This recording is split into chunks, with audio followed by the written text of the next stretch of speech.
Okay, students, we have started the last chapter of history. We have to finish this. Everybody turn on your cameras.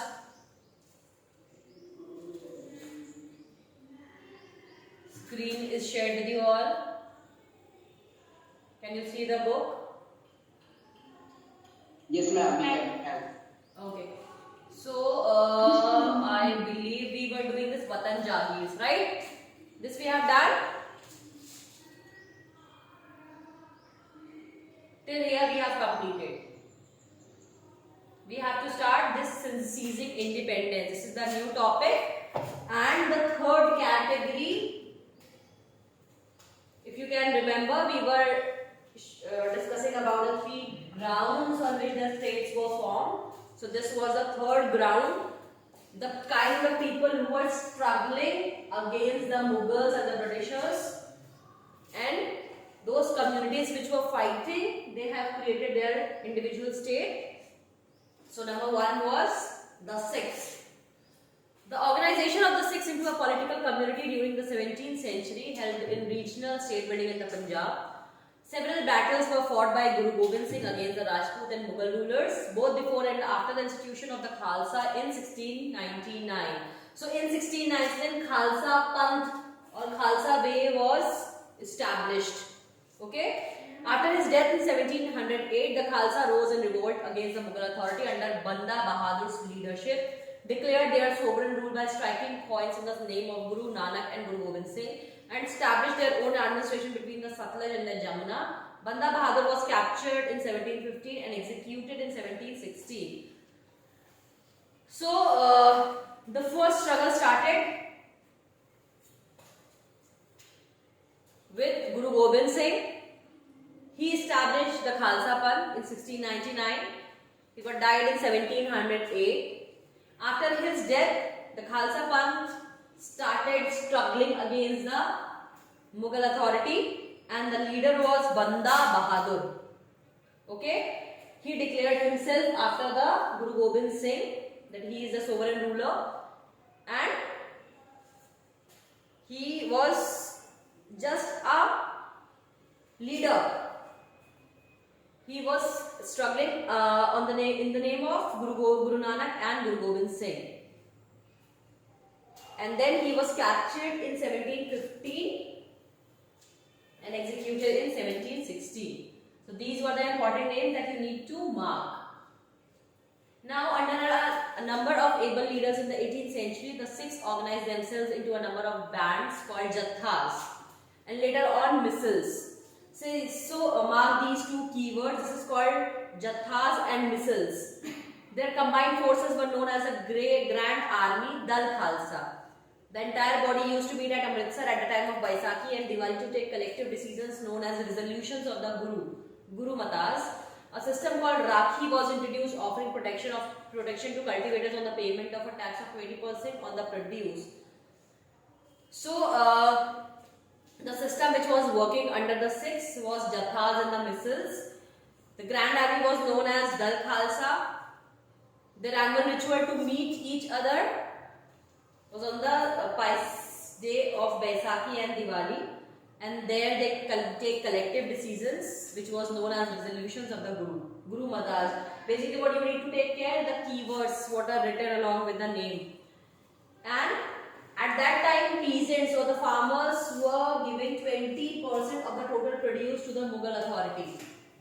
So the new system of Rakhi was introduced between them so that these Sikh people can protect the cultivators or the peasants so that they can be free from this 20% tax thing. Guru Gobind Singh had inspired the Khalsa with the belief that their destiny was to rule. Their well-knit organization enabled them to put up a successful resistance to the Mughal governors first, and then to Ahmad Shah Abdali, who had seized the rich province of the Punjab and the Sarkar of Sirhind from the Mughals. The Khalsa declared their sovereign rule by striking their own coin again in 1765. Significantly, this coin bore the same inscription as the one of the orders issued by the Khalsa at the time of Banda Bahadur. So the Khalsa was having the principle to rule over the area, because I told you earlier that at that time Ahmad Shah did the invasion in that entire area. So the big province of Punjab was captured by him. So the Khalsa declared themselves as the sovereign ruler in 1765, and that was a time when the leadership was under the hand of Banda Bahadur. The Sikh territories in the late 18th century extended from the Indus to the Jamuna, but they were divided under different rulers. One of them, Maharaja Ranjit Singh, reunited these groups and established his capital at Lahore in 1799. So this was the last stage of Sikh community, that they were divided, but Maharaja Ranjit Singh reunited all the groups and established their capital at Lahore in 1799. So this was the first capital of the Sikhs. Understood? Yes, ma'am. Okay. Kindly highlight all these important facts.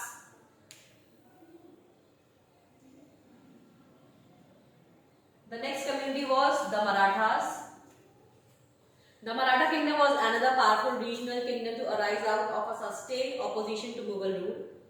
Shivaji carved out a stable kingdoms with the support of powerful warrior families, Deshmukhs, group of highly mobile peasant pastoralists, Kunbis, provided the backbone of the Maratha army. Shivaji used these forces to challenge the Mughals in the peninsula. After Shivaji's death, effective power in the Maratha state was wielded by a family of Chitpavan Brahmanas who served Shivaji's successor as Peshwa. Pune became the capital of the Maratha kingdom. So basically, when we talk about the Marathas, two communities or two warrior families held them. Number one was Deshmukh and other one was Kunbis. Peasant pastoralists, this word you all understand, I believe. They were basically the people who were doing the farming and the people who were taking care of the pastures of the animals. So they both were the backbone of Maratha community, and when Shivaji died, Peshwa became the leader and Maratha's capital was Pune.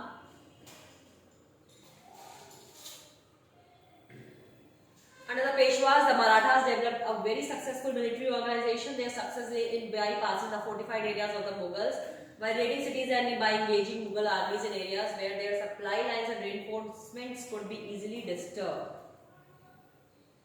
So they targeted basically those areas where Mughal army was there, but they don't have the backup. Only very small unit was capturing those places.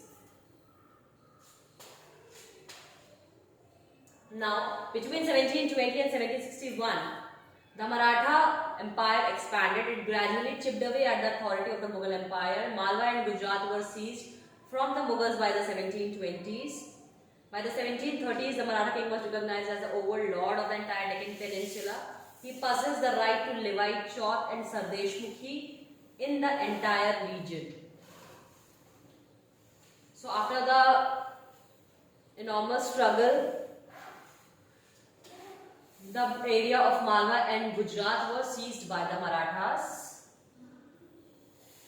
You can see the two names, that is Chaut and Sardeshmukhi. These are the two taxes. Here is the explanation. Chaut is 25% of the land revenue claimed by zamindars. In the Deccan, this was collected by the Marathas. And Sardeshmukhi, 9 to 10% of the land revenue paid to the head revenue collector in the Deccan. This is important. This is very, very important for you. So kindly mark this.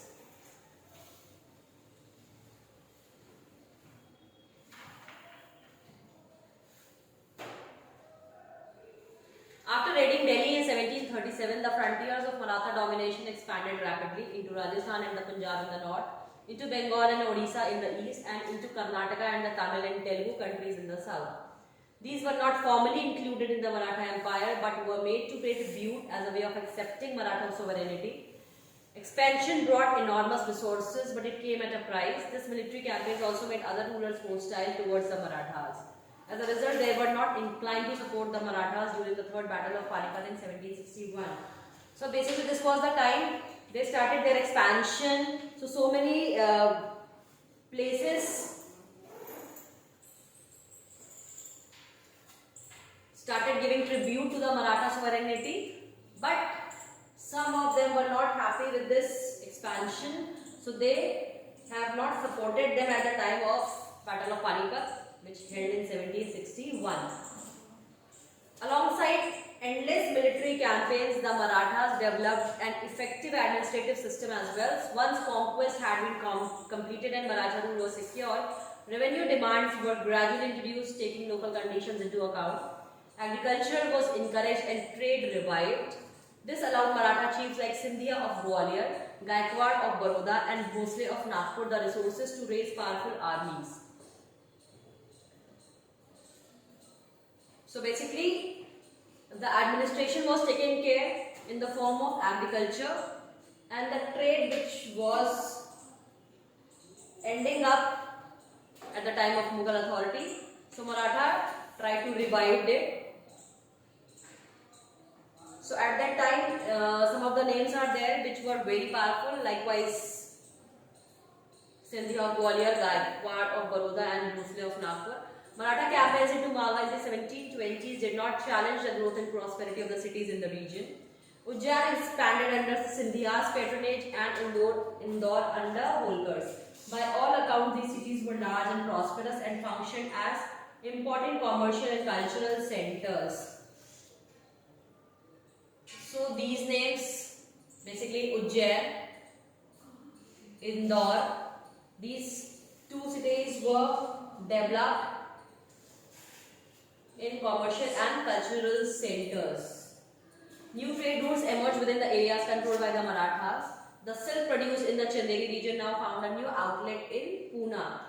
So in class 6 you must have read about Silk Route. So now it has got a new place, which was Pune. Okay, the Maratha capital. Pune was the capital of Maratha kingdom. Now, Burhanpur, which had earlier participated in the trade between Agra and Surat, now expanded its hinterland to include Pune and Nagpur in the south, and Lucknow and Allahabad in the east. So basically, commercially, they have started developing, okay, and establishing themselves as a trade centers. So this was all about the Marathas. Moving towards, any doubts till now? No ma'am, no doubt. No, ma'am. Will you explain what was Khalsa?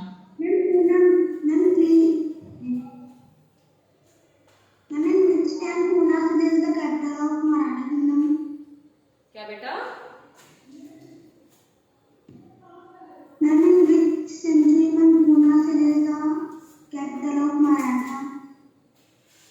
In which century?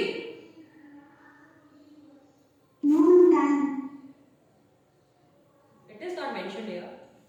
Maybe when we have started about this 16th, 27, 1680, like Shivaji's rule was there.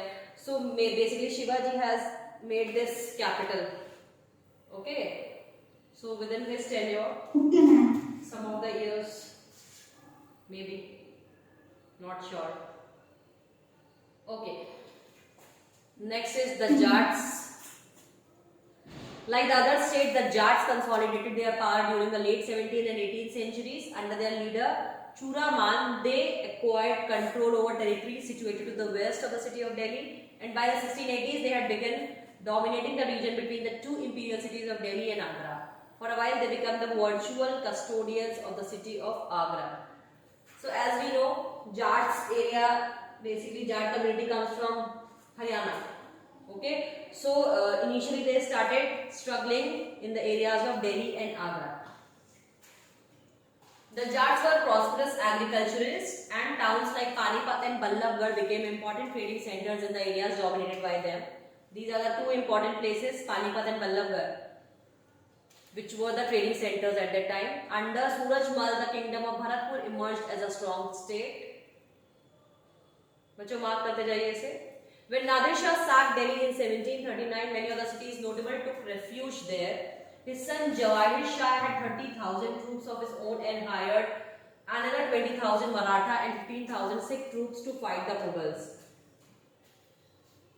So in 1739, we all know, and this must be there now in your mind, In which year Nadir Shah came to invade India?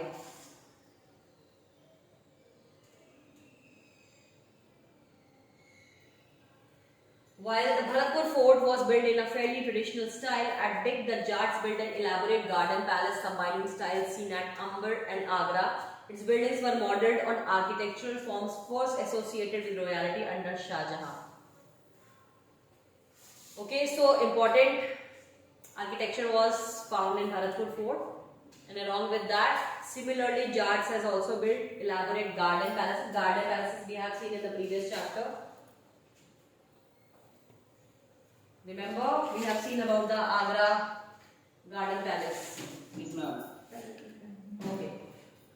Yes, ma'am. So this was all about this, the chapter.